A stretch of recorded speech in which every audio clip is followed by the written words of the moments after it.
Everyone, welcome back to my channel. आज आहे लग्नाचा दिवस आणि तुम्ही जर मागचा व्लॉग माझा बघितला नसेल तर सांगते. माझ्या भावाचं लग्न आहे आणि आजच्या दिवशी रात्रीचं लग्न असल्यामुळे सकाळी हा प्रोग्राम सगळा चाललेला आहे. तसं आपल्याकडे बघा जास्त करून रात्रीचं लग्न नसतं, दिवसाचंच असतं. त्यामुळे आपली म्हणजे हळद लागल्यानंतरचा जो दुसरा दिवस आहे, सकाळी उठलो की आपली भरपूर धावपळ असते आणि मग त्यानंतर जी लग्नाचा वेळ जो असतो ना तो अगदी चटकन होऊन जातो. पण रात्रीचं लग्न होतं आणि त्यामुळे आमच्याकडे निवांत वेळ होता आणि मुलीकडच्यांचा म्हणजे जे काही त्यांचं जसं काही ते त्यांची परंपरा फॉलो करतात. जसं आपल्याकडे हळदीच्या दिवशी रात्री आहेर द्यायचा कार्यक्रम असतो तो त्यांच्या इथे सकाळी ते करत होते आणि थोड्या वेगळ्या पद्धतीने करत होते. आणि तुम्ही जर कालचा व्लॉग बघितलेला नसेल माझा हळदीचा, जर तुम्ही नवीन असाल ह्या व्हिडिओ थ्रू माझ्या चॅनलमध्ये, तर तुम्ही हळदीचा व्लॉग नक्की बघा. आणि bye the way thank you so much. तो व्हिडिओ खूपच म्हणजे बऱ्यापैकी थोडा व्हायरल म्हणू शकतो. बऱ्याच लोकांनी चांगला प्रतिसाद दिला, व्ह्यूज छान आले, लाईक्स छान आले, भरपूर कमेंट्स आल्या, त्याबद्दल थँक्यू सो मच. आणि हे बघा अशा पद्धतीने जे आहे त्यांचं जे काय आहे ती प्रोसेस चाललेली आहे. आम्ही निवांत होतो कारण आमचं आहेर वगैरे जे काही द्यायचं होतं थोडेफार जे होतं ते आमचं रात्रीच झालेलं होतं आणि त्यामुळे मग आम्ही निवांत खुर्च्या टाकून बसून सगळी गंमत बघत होतो की काय काय कसं कसं करतात. माझी मम्मी कुठेतरी चहा प्यायला गेली होती, नवरीवाल्यांच्या कोणीतरी रिलेटिव्हकडे गेली होती आणि त्यांची सगळ्यांची शेती जी आहे ती घराजवळ असल्यामुळे म्हणजे बागायती आपण जसं म्हणतो ना तसं बऱ्याच वेगवेगळ्या पद्धतीचे जे होते ते त्यांनी धान्य पिकवत होते. तर हे वाटाणाचं काहीतरी जे असतं ना म्हणजे त्याचावाला काहीतरी प्रकार होता हा, जो छोटे छोटे शेंग होत्या. मला एक्झॅक्टली माहीत नाही, मम्मीने नाव पण मला तेव्हा सांगितलेलं की त्याला हे म्हणतात म्हणून, पण लक्षात नाही. पण टेस्ट जी आहे ना वाटाण्यासारखीच होती थोडीशी. थोडं खाल्लं मी, काही एवढं जास्त मला आवडलं नाही. म्हटलं दे तू बाकीच्यांना, चांगलं राहिलं असतं तर मग नक्की एन्जॉय करून खाल्लं असतं. आणि त्यानंतर त्यांचं जे आहेरचं कार्यक्रम संपल्यानंतर ना म्हणजे आपल्याकडे बघा म्हणजे खानदेशमध्ये तरी आमच्याकडे जसं म्हणजे लग्न झाल्यानंतर ना त्या दिवशी सायंकाळी असताना म्हणजे गुळण्या फेकायचा किंवा मग आपण त्याला हळद फेडण्याचा कार्यक्रम म्हणतो ना, तर तो त्यांनी इथे लग्नाच्या आधीच जो होता ना तर आय थिंक तशातलाच हा प्रकार होता. थोड्या वेगळ्या पद्धतीने होतं काहीतरी. आपल्या इथे अशाच पद्धतीने पाटाच्या आजूबाजूला तांब्या वगैरे ठेवला जातो आणि त्याला सूत जे आहे ते गुंडाळलं जातं आणि मध्ये नवरदेव नवरीला बसवलं जातं. आणि ती प्रोसेस जी असते ती खूप फनी पण असते आणि एन्जॉय पण भरपूर केला जातो. जे कोणी खेचरचे लोक असतात त्यांचंही गुंड्या फेकायच्या वेळेस भरपूर मज्जा जी असते ना ती येत असते. इथे फक्त त्यांनी नवरदेव नवरीपुरतं जे होतं त्यांचं फक्त त्यांच्या डोक्यावरून अशा पद्धतीने पाणी जे आहे ते टाकलं जात होतं. म्हणजे थोडंफार सेमच होतं पण टायमिंग म्हणजे तो थोडा वेगळा होता किंवा थोडी प्रोसेस जी होती ती थोडी वेगळी होती. पण आपल्या इकडे ही म्हणजे ही जी म्हणजे प्रोसेस आहे ना ही करताना आपल्याकडे भरपूर मज्जा केली जाते. म्हणजे हे सगळं करताना जे आहे ना महत्त्वाचं म्हणजे सगळेच लहान मोठे सगळेच ते पाण्यामध्ये खेळण्याची मज्जा जी असते ना ती येत असते. आता इथे नवरीला जे आहे ना ते असं म्हणजे आपल्याकडे टोपली म्हणतात, अशी पसरट टोपली होती, त्यावर त्यांनी नवरीला बसवलं आणि मग म्हणजे अंघोळ झाल्यानंतर तिला घरात घेऊन जाताना चालवत न नेता असं त्यांनी याच्यावर बसून जे आहे ते घेऊन जाताना आम्हाला थोडी भीती वाटत होती की ही टोपली जी आहे ती तुटली तर काय व्हायची, पण खूप स्ट्रॉंग होती ती. अशा पद्धतीने त्यांनी सगळ्या ज्या बायका आहेत त्यांनी असं उचलून जे आहे ते नवरीला आतमध्ये घेऊन गेले. दुपारी आमच्याकडे खूप निवांत वेळ होता कारण रात्रीचं लग्न असल्यामुळे दुपारी जेवण वगैरे झाल्यावर करायचं काय, मेकअपला पण खूप वेळ होता म्हणून आम्ही डान्स करायचं ठरवलं. कारण हळदीला आम्हाला पाहिजे तशी पूर्ण मज्जा करता आली नाही, आम्ही खूप कमी वेळ डान्स केला. आता इथे पिया आणि हा जो लाल शर्ट घातलेला मुलगा आहे तो माझा मामाचा मुलगा आहे, त्याचं नाव आहे अथर्व.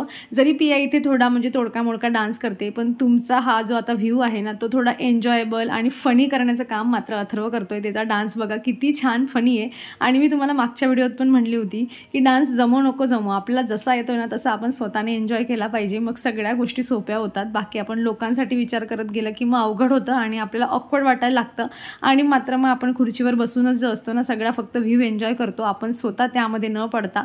सो तुम्ही अथर्वसारखं बना आणि येता येत असं करा, बाकी एन्जॉय करायचं. कॅलरीज बर्न होतात ह्या विचाराने जरी तुम्ही डान्स करून घेतला ना थोडा तरी चालतंय. आणि मग नंतर मग जे आहे ना इथे आम्ही सगळे जे आहे थोडा जो काही डान्स आम्हाला करायचा होता तो आम्ही सगळ्यांनी इथे करण्याचा प्रयत्न चालू आहे. पिया कालच्या दिवशी तिने एवढा जास्त डान्स केलेला नव्हता म्हणून तिने आता पूर्ण मनावर घेतलं होतं की मम्मा जे पण काही करते मला ते सगळं जे आहे ते शिकून घ्यायचं आहे. सो याला एक्झॅक्टली म्हणजे काय म्हणतात ना असं की 12 पावली तर नाही आहे पण एक सॉन्ग आहे, मी तुम्हाला प्ले करून दाखवेल पुढे, त्यावरचा हा डान्स आहे आणि छान वाटतो. असं पूर्ण लाईनमध्ये उभं राहून जर आपण केलं ना तेव्हा हा डान्स खूप छान वाटतो. आणि परत आला आहे इथे अथर्व तुम्हाला सगळ्यांना हसवण्यासाठी.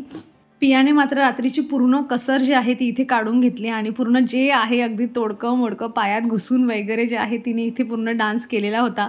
ज्यांना कुणाला हा डान्स शिकायचा होता ते उठून उभे राहत होते आणि शिकण्याचं पण चाललेलं होतं. माझा भाऊ होता त्याला पण चाललेलं होतं की चला मी पण शिकतो, तो पण आला, त्यांनीही थोडी प्रॅक्टिस केली. आणि पिया तर मात्र एन्जॉय जो होता ना तिचा पूर्ण रात्रीची कसर ती इथे काढून घेत होती.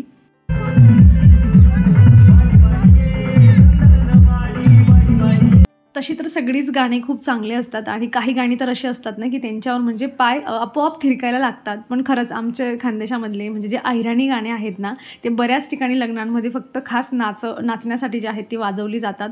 आणि तुमच्या भागातही जरी तुम्ही खानदेशी नसाल ना, तरी अशी बरीचशी गाणी तुम्हाला माहीत पण नसतील, की ही खानदेशी आहेत आणि तुमच्या इकडे जे आहेत ना, तर ही गाणी वाजवली जात असतील. आणि म्हणजे प्रत्येक वर्षी अशी 1-2 तरी अशी गाणी असतात ना, जी प्रत्येक ठिकाणी गणपतीमध्ये म्हणा, कुठे ना कुठे जे आहेत ती वाजवली जातात. सो आमच्याकडचं हे जे म्युझिक आहे ना, ते खूप छान असतं नाचण्यासाठी.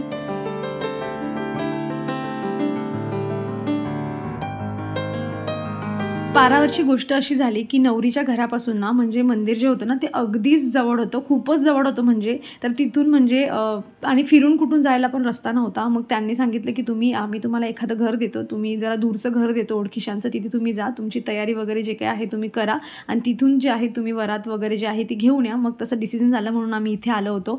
आणि बॅकग्राऊंडला ज्या आहेत तुम्हाला सगळ्या म्हशी होत्या त्या तिथे दिसत होत्या. हे ॲक्च्युली मला एडिट करताना समजले, की अरे हे सगळं आलं आहे म्हणून, पण ऑप्शन नव्हता, अंधारही होतं. त्यामुळे मला जेवढं 1-2 मिनिटाचं हे रेकॉर्ड करता आलं ते मी केलं. आणि मागच्या व्हिडिओमध्ये मला एकच कमेंट आली होती, की कोणाला जे आहे मोठ्या लोकांना आपल्या पायाला म्हणजे हात वगैरे लावू देऊ नका. आम्ही आल्यापासून म्हणजे आमचे तरी त्या लोकांनी एकच वेळा सगळं केलं, पण नवरी आणि नवरदेवचं म्हणजे ते इतक्या वेळा त्यांचं चाललेलं होतं.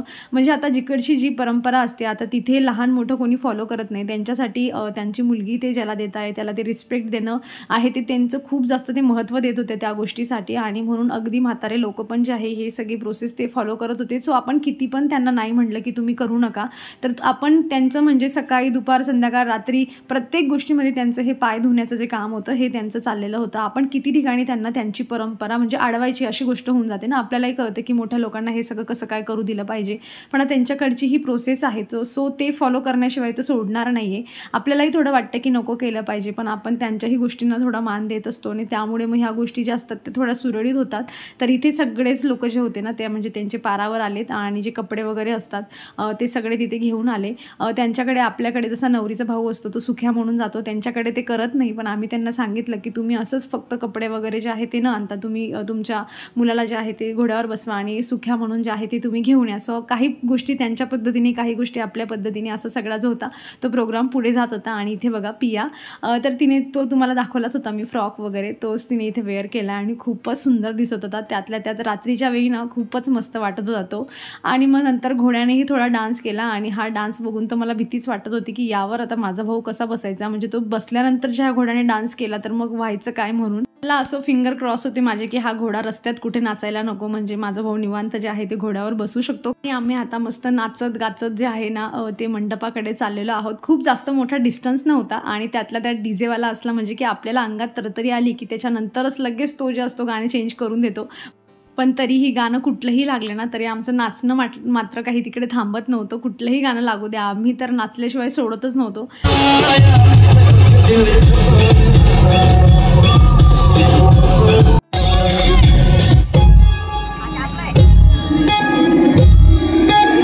तरी चांगला शॉट यावा यासाठी मी बघा किती प्रयत्न केले. पप्पांकडे व्हिडिओ देऊन आली, म्हणजे मोबाईल देऊन आली, व्हिडिओ चालू करून आली आणि कुणीतरी हा व्हिडिओ खराब करावा म्हणून कोण असेल तर ते पियाचे पप्पा आहेत.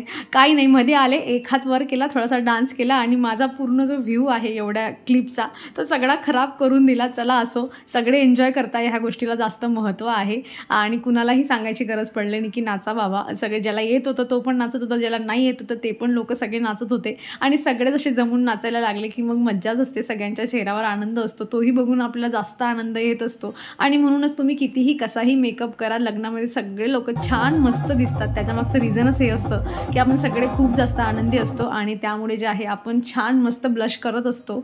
बाय द वे, साडी मला कशी दिसते हे तुम्ही मला नक्की कमेंटमधून सांगा. कारण जेव्हा मी साडी घेतली होती तेव्हा बऱ्याचशा चांगल्या आणि त्यासोबत काही सजेशनवाल्या पण कमेंट आल्या होती की अशी नाही तशी घ्यायला पाहिजे होती, कलर थोडासा डल वाटतोय वगैरे वगैरे. पण आता तुम्ही बघा आणि मला नक्की सांगा की कशी दिसते. कारण काय होतं ना, आपण कुठलंही घेऊन घ्या, कितीही महागडं घेऊन घ्या, जोवर आपण त्याला हॅपीली वेअर करत नाही आणि आपण त्याला घालतो कसं आणि ते घालून आपण जे आहे स्वतःला प्रेझेंट कसं करतो त्यावर गोष्टी कशा दिसतात त्या अवलंबून असतात असं मला वाटतं. मग त्यामध्ये महागडं आणि वगैरे ह्या गोष्टींना महत्त्व न देता जे आपण घेतलं आहे ना ते आपण आनंदी होऊन घातलं पाहिजे. मग सगळ्यात गोष्टी छान खुलून दिसतात आणि आनंदी असलो की मग आपण अजूनच छान दिसतो.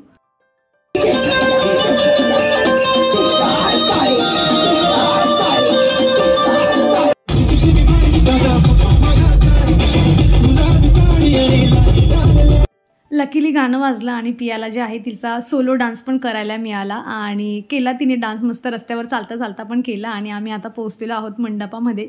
खूपच छान, अगदी म्हणजे इतकं छान डेकोरेशन केलेलं असेल, इतका छान मंडप असणार आहे हे आमचं काही आम्हाला सकाळपर्यंत अजिबात अंदाजा नव्हता. पण खरंच खूप छान मस्त केलं होतं त्यांनी आणि इतकं शांततेत त्यांनी हा सगळा मंडप वगैरे बांधला. नाही तर मग आपल्याकडे तर बापरे असली आरडाओरड असते की हे असं नाही, ते तसं नाही, हे आणलंच नाही. आणि हे त्यांचं एकदम निवांत छान मस्त मोठ्या स्पीकरमध्ये त्यांचे गाणे चाललेले होते आणि त्यांनी दिवसभर काय काम केलं त्याचा सगळा रिझल्ट जो आहे ना तो आम्हाला रात्रीच बघायला मिळाला. मस्त गणपती वगैरे होते एंट्रीला. आणि तर एका शब्दामध्ये सांगायचं म्हटलं तर खरंच खूपच छान होतं. म्हणजे आपल्या एक्सपेक्टेशनच्या पलीकडे काहीतरी कोणीतरी केलं असं आपल्याला वाटतं ना, तेव्हा तशी सगळी फिलिंग होती आणि सगळे खूप जास्त आनंदी होते. आणि त्यांची सगळ्याच प्रोसेसमध्ये ते एवढं त्यांचं म्हणजे एवढं ना की कायच सांगावं की एवढं महत्त्व देतात ते. कुठल्याही प्रोसेसमध्ये ना त्यांची घाई नसते आणि मला हे माझं रिअलाईज झालं. म्हणजे त्या क्षणी नाही झालं मला रिअलाईज. बाय द वे नवरीची एंट्री होते पण मी पुढे कंटिन्यू बोलणं करते. आपल्याकडे म्हणजे लग्नामध्ये जी घाई होते ती कशामुळे होते बघा. मी असं फक्त रिअलाईज केलं म्हणून सांगते. मी रॉंग पण राहू शकते. म्हणजे आपल्याकडे काय असतं ना की ब्राह्मण असतो आणि ब्राह्मण हा कधीच निवांत नसतो. ब्राह्मणाला नेहमी एक काम अटेंड करून दुसऱ्याकडे जायचं असतं. त्यामुळे तो सगळ्या गोष्टींना एका टायमावर करण्याचा प्रयत्न करतो आणि खूप घाई होते की हे पण सगळं अगदी चटचट होत असतं की हे झालं की लगेच फेरे झाले की मग चला हे करा ते करा. तसं यांचं इथे म्हणजे ब्राह्मणाचा प्रकारच नव्हता. त्यामुळे त्यांचं एकदम निवांत चाललं होतं. काही नाही, 8चं लग्न आहे, 9ला लागलं काही प्रॉब्लेम नाही, लागू द्या. मुहूर्त आहे ना तो वर, मुहूर्त तिथपर्यंत आहे ना मग तिथे लावूया, अशातला थोडा प्रकार होता. त्यामुळे कुठेही घाई गडबड नव्हती त्यांच्यामध्ये. असं म्हणजे बहीण जी असते ती असं खांद्यावर तांदूळ वगैरे टाकते हे त्यांच्यामध्ये नव्हतं. सो आम्ही करणार होतो म्हणून त्यांनीही नवरीच्या साईडून तिच्या बहिणीला बोलवलं आणि त्यांनी पण हे सगळं केलं. मलाही थोडं स्पेशल वाटत होतं. भरपूर गर्दी आली होती. सो स्टेजवर राहून आपण काहीतरी हातभार लावतोय असं जी फिलिंग असते ना तर तशातली मला येत होती. आणि मस्त वाटतं म्हणजे आपल्यालाही थोडा एक्स्ट्राचा भाव मिळतो. छान आपणही स्टेजवर असतो, नवरीसोबत आपणही दिसतो, अशातला प्रकार होता. किंवा मी पहिल्यांदा ही सगळं गोष्ट अनुभवत होती म्हणून मला जरा छान वाटत होतं. चला असो, माझ्या चेहऱ्यावरचा आनंद तर तुम्ही इकडे बघूच शकतात.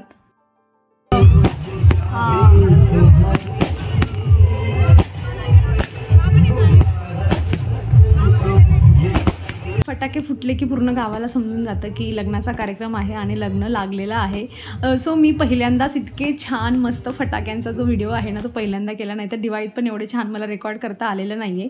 आणि त्यानंतर जे आहे ना ह्या जे काही आपलं मंगळसूत्र घालायचं असतो, जोडवे घालायचे असतील, फेरे वगैरे मारायचे असतील. आता ब्राह्मण नव्हता जसं मी तुम्हाला सांगितलं. सो जे काही आहे ते आपल्या एक्सपिरियन्सच्या बेसवर सगळ्या गोष्टी करायच्या होत्या.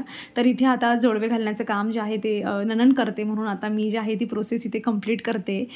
आणि खरंच म्हणजे हे करताना ना जर इथे ब्राह्मण राहिला असता, अगेन मी तुम्हाला सांगते, तर ही जी सगळी प्रोसेस आहे ना ही त्यांनी 20 मिनिटामध्ये सगळी संपवून दिली असती. पण आम्ही अगदी निवांत होतो की ठीक आहे, असं नको करू, तू असं कर आणि मग करा, हळूवार करा. जे काही फोटो काढायचे ते तसे काढा, असे फोटो काढायचे तसे फोटो काढायचे. सगळं अगदी निवांतपणे चाललेलं होतं. आणि एवढ्या लांब जाऊन लग्न वगैरे करण्याचा आमचा जो एक्सपिरियन्स होता ना तो खरंच खूपच छान आला. तशा माझ्या मामी आहेत, त्या अमरावतीच्या आहेत. म्हणजे आम्ही नागपूरपर्यंत आलेलो आहोत. आमचे रिलेटिव्ह आहेत नागपूरपर्यंत, पण त्याच्या पुढे आता गोंदियापर्यंत आम्ही पोहोचलेलो आहोत. आणि खरंच खूप छान वाटतं आपण कुठल्या तरी दुसऱ्या भागामध्ये जाऊन आपल्या गोष्टी त्यांना सांगताना, त्यांच्या गोष्टी बघून घेताना एक वेगळेपणाही वाटतो. आणि एक नंतर जी आपुलकी असते ती पण वाटायला लागते की सगळे जे आहेत आपले पण काही गोष्टी असतात ते लोक एक ते इझिली म्हणजे ॲक्सेप्ट करून घेतात आणि आपणही त्यांचं करून घेतो. सो अशा पद्धतीने जे आहे खूप छान मस्त असं जे आहे ते लग्न कंप्लीट झालं आमचं इथे.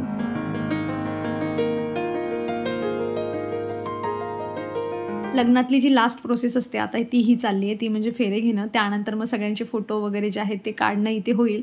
आणि मग हे सगळं करता जेवण वगैरे करता 1-1:30 आम्हाला वाजलेच होते. रात्रीच निघायचा प्लॅन चालला होता, पण विदाई ते रात्री करत नाही, सकाळी करतात मग, म्हणून आम्ही थांबलेलो होतो तिकडे.